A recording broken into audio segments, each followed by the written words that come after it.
Mummy આ થોડું શાક સુધારી દો છો. મમ્મી ત્યાંથી ગેસ્ટ આવવાના છે ને તો મારે થોડીક મદદ થઈ જશે અને બીજું ઘણું કામ પડ્યું છે તો હું ઈ પતાવી દઉં. તમે આ શાક સુધારી દો. ના હો, મારાથી હવે કાંઈ નહીં થાય. મેં બહુ ઢળા કરી લીધા. તારું કામ છે ને હવે તું તારી જાતે કરતા શીખી જા. હું ઘરમાં છું જ નહીં ને એમ જ માની લે. સમજી ગઈ તું? સારું અચ્છા. સમજી ગઈ મમ્મી. ठीक है समझ गया. નિશા 7 વાગી ગયા, હજી ચા કેમ નથી મળી મને?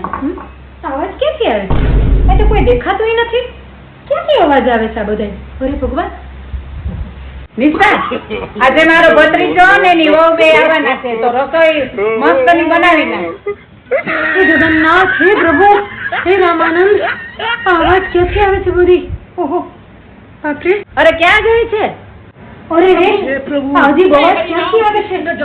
ઓ બાપરે, લાગે છે કે આજે જ પંડિત આગળ જઈ અને હવન કરાવી લઉં અને આ ભૂત પ્રેતને ભગાડી જ દઉં. કોઈ છે નહીં તો અવાજ આવે છે. લાગે છે અહીંયા ભૂત પ્રેત. આજે જ જવું જોશે પંડિત પાસે. અરે રે